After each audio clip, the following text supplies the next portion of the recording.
Oh là, je suis fatigué. C'est probablement la 11e fois que j'enregistre cette vidéo. Mais putain, que cette vidéo, c'est mort. Oh là, ceci est, je crois, la 12e fois que je fais cet enregistrement. Je n'arrête pas de me louper, mais j'espère que cette fois-ci c'est la bonne. Tu es sur cette vidéo probablement parce que tu as vu le titre et tu es curieux peut-être de savoir ce que c'est qu'un gestionnaire de flotte wagon. Ça se trouve, tu te demandes combien tu peux gagner en tant que gestionnaire de wagon. Ça se trouve, tu te demandes les prérequis pour devenir un wagon fleet manager ou un gestionnaire de wagon, de flotte de wagon. Et dans cette vidéo, je vais chercher à comprimer les 8 mois d'expérience que j'ai dans ce métier pour te partager les avantages, pour te partager les inconvénients, pour te partager les perspectives d'évolution, mais également le salaire auquel tu devrais t'attendre. Est-ce qu'on est good? Let's go. Ah tiens, avant de commencer, j'aimerais te dire également que cette vidéo sera faite sous format POV comme tu as pu voir dans le titre. C'est-à-dire que je te montrerai ma journée depuis le matin, c'est-à-dire depuis l'heure à laquelle je me réveille jusqu'à la fin de ma journée, l'heure à laquelle je vais dormir. Oh là, nous sommes le 3 juin et il est actuellement à ma montre 4h12. Je vais me réveiller, je vais me préparer rapidement, je vais me doucher, je vais m'habiller. De manière à pouvoir commencer à travailler d'ici 4h20, plus tard 4h30.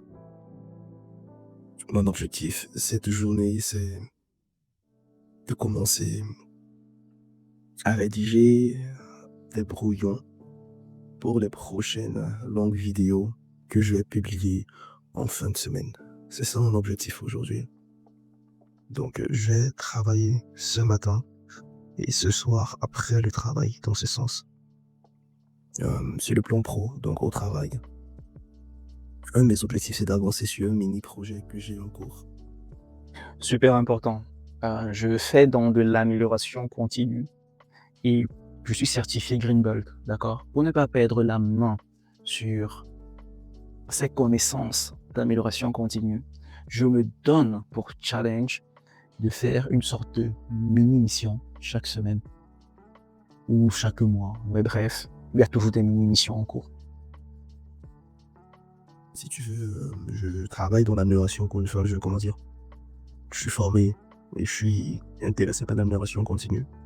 Donc, je me force chaque mois de faire, chaque mois, chaque semaine, de faire une sorte de mini-projet qui permet d'améliorer la performance du service dans lequel je travaille.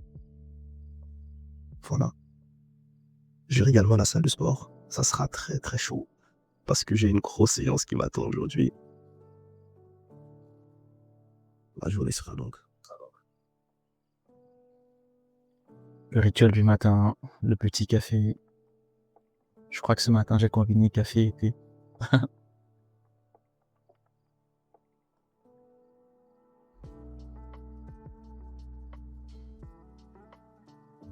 Aïe, merde, j'ai pas fermé la porte.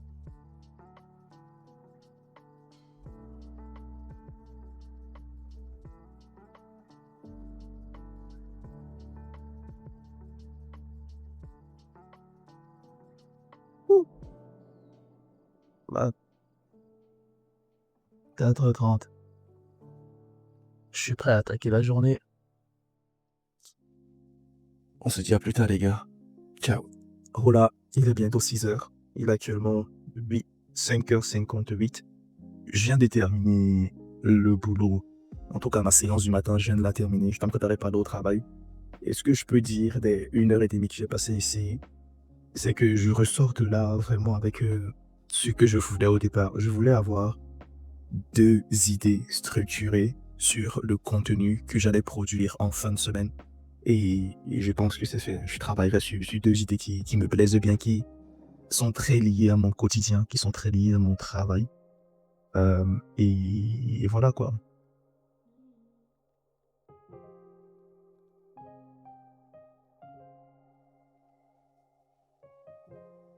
Là, j'arrive au travail.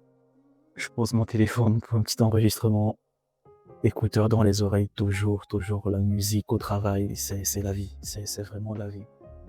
Par contre, voici où les choses deviennent intéressantes. Et c'est là où je t'explique ce que je fais généralement au début de journée.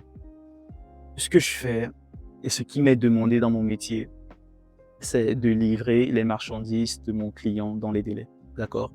Donc, il m'est donné la responsabilité d'une flotte de wagons et d'un portefeuille client. La première chose que je fais le matin lorsque j'arrive au boulot, c'est de m'assurer que bah, les wagons qui étaient censés transporter les marchandises de mes clients ont bien circulé et ont livré les marchandises de mes clients à la destination convenue. D'accord? Et s'il y a un retard, d'informer mon client en lui donnant le nouveau délai de livraison. C'est vraiment la première chose que je fais pour tout mon portefeuille client. C'est également important pour le client, pour lui de savoir que, en fait, ma marchandise ne viendra pas aujourd'hui, donc je dois prévenir aussi mon client à moi qu'il aura un retard. C'est une chaîne logistique, comme je disais tantôt. Euh, Après avoir terminé cette partie, on va dire, situation de circulation des trains, deuxième volet sur lequel je travaille lorsque j'arrive, c'est la saisie. Les trains ont circulé la veille avant que je ne commence le boulot. Euh, je me dois de saisir les trains qui ont circulé dans notre système d'information pour que plus tard, je puisse ressortir les statistiques et les partager à d'autres services. Un autre élément également qui m'est demandé quotidiennement, c'est de suivre la maintenance de mes wagons. C'est-à-dire que les wagons qui transportent ces marchandises, à un moment donné, c'est un peu comme les voitures, ils auront besoin d'une maintenance. Donc, je m'organise à sortir d'exploitation, donc de circulation, les wagons qui approchent l'échéance de maintenance et je m'assure à ramener en exploitation les wagons qui ont été déjà révisés en atelier et qui sont prêts à sortir. Voilà vraiment les 3 tâches principales que je fais au quotidien. Bien évidemment, ces tâches-là, en les réalisant, je suis amené à échanger avec un nombre de personnes, notamment les tractionnaires, ceux qui sont chargés de déplacer mes wagons du point A au point B grâce à leur locomotive, notamment les clients, ceux à qui je fais des rapports tous les matins, notamment aussi les sites de chargement et de déchargement, c'est-à-dire c'est ceux qui me chargent les voitures de clients sur les wagons de ma flotte et ceux qui déchargent les voitures clients sur le site de déchargement au point de destination. Donc, il y a un ensemble, d'accord, qui contribue à la circulation de ces trains que vous voyez au quotidien là, un ensemble de personnes. Je tenais à le dire. Qu'est-ce que j'ai oublié de vous dire? Je pense que je vous ai dit vraiment l'élément le plus important de ce métier. C'est vraiment ça les tâches quotidiennes, ok? J'ai envie de vous parler de ce qui est le plus difficile avec ce métier. D'accord? C'était le cas pour moi. Ce qui était le plus dur pour moi au début, c'était la masse d'informations qu'il fallait intégrer très rapidement au départ. D'accord? Bien que j'ai un peu d'expérience dans le ferroviaire, je ne savais vraiment pas du tout ce que ça faisait, ce que c'était un ATE par exemple. Je ne savais pas vraiment ce que c'était de faire circuler un wagon depuis le nord de la France jusqu'au sud de la France. Je ne savais pas ce que c'était de faire circuler un wagon en Tchéquie alors que tu es ici en France. Tu vois ce que je veux dire? C'est, c'est vraiment différent. C'est vraiment très différent de ce que j'ai eu à faire par le passé.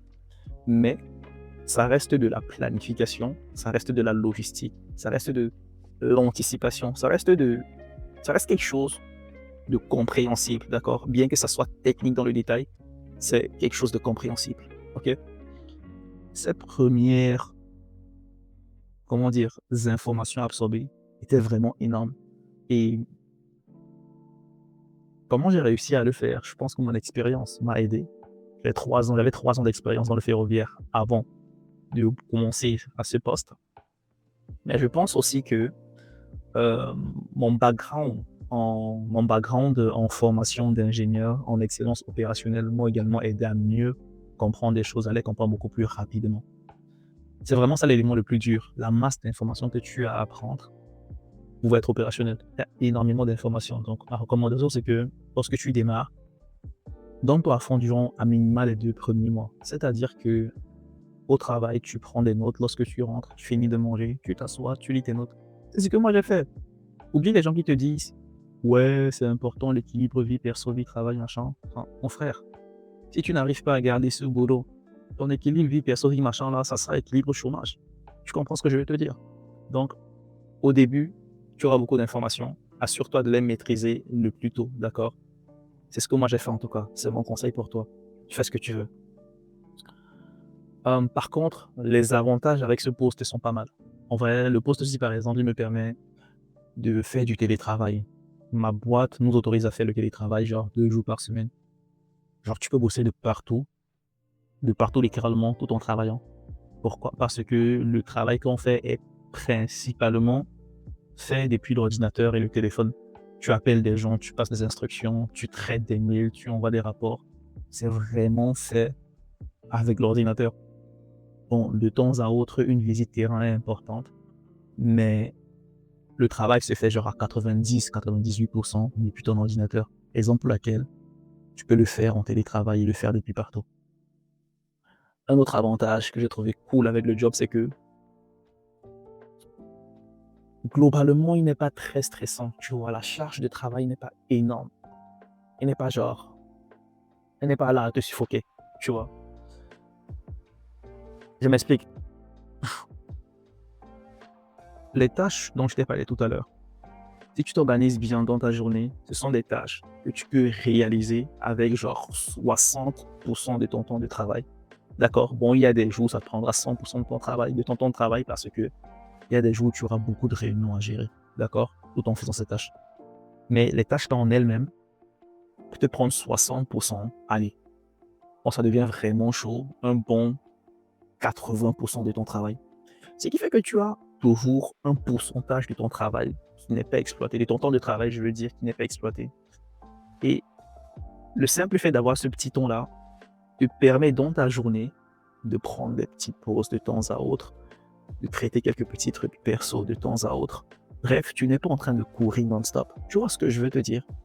J'ai connu des postes où, oh mon Dieu, quand tu entres là-bas, genre à 6h30, 7h, tu entres frais, chemise bien repassée, tout beau, tout propre. Tu ressors de là comme un zombie. Et tu ressors genre à 17h, 19h. Épuisé de ouf. C'est un avantage non négligeable, en tout cas pour moi. C'est vraiment très équilibré. Il y a des jours, ça sera beaucoup plus dur, c'est-à-dire que tu travailles beaucoup plus. Mais il y a d'autres jours où tu n'auras pas grande chose à faire, où tu pourras souffler un tout petit peu et récupérer. Côté équilibre, c'est cool. Bon, un autre avantage également que je trouve avec le travail, c'est le volet salarial. Je pense que c'est un travail qui rémunère assez bien. J'ai été interviewé pour 2 postes similaires, dont 2 postes de gestionnaire de flotte. Et le salaire proposé à ces postes-là était, était supérieur à 44. Supérieur à 44.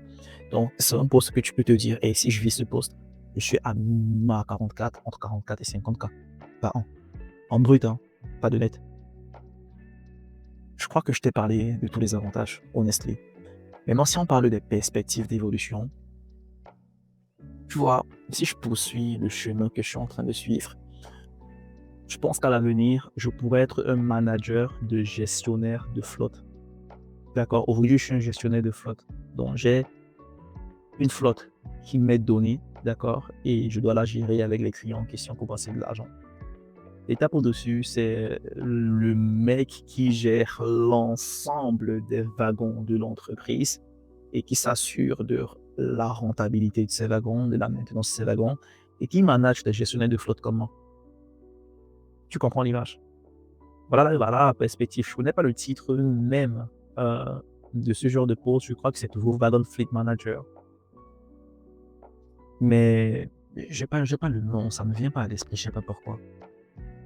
Mais en gros, tu es le manager de ce genre de personnes et tes tâches sont beaucoup plus administratives qu'opérationnelles. Donc, je vais relancer tout doucement la vidéo vu que c'est mon POV et elle va poursuivre. Donc, la journée comme ça, là, je travaille le matin, on prend une pause généralement à midi et ce que j'aime souvent faire, en tout cas en ce moment, à midi, bah, c'est de partir à la salle de sport. Petite musique, tu charges tes barres, tu vas t'entraîner. Et après la séance de sport, bah, je rentre chez moi, je bouffe et je travaille sur mon contenu. Voilà à quoi ressemblent mes journées. Visiblement, pour cette journée-là, je n'avais pas le contenu. Je me suis pas filmé le soir, je pense. Je devais être en train de faire autre chose. Mais généralement, le soir, je rentre, je travaille encore sur mon contenu et ma journée se termine comme cela. Écoute, ma promesse au départ de cette vidéo était de montrer à quoi ressemble mon métier en tant que gestionnaire de flotte. J'espère que j'ai pu t'apporter les éléments que tu recherchais. Et je fais vraiment cette vidéo parce que je suis certain à 100% que un jour, peut-être pas aujourd'hui, peut-être pas demain, mais un jour, il y aura des gens, il y aura quelqu'un qui voudra faire des recherches sur ce que c'est d'être un Flag Fleet Manager. Concrètement, tu vois. Et si c'est toi qui regardes cette vidéo, tu as des questions dessus, laisse-moi un commentaire. Ou bien recherche ma page LinkedIn, Chris Guéjo, et écris-moi sur LinkedIn. Je pourrais t'aider. Allez, à plus.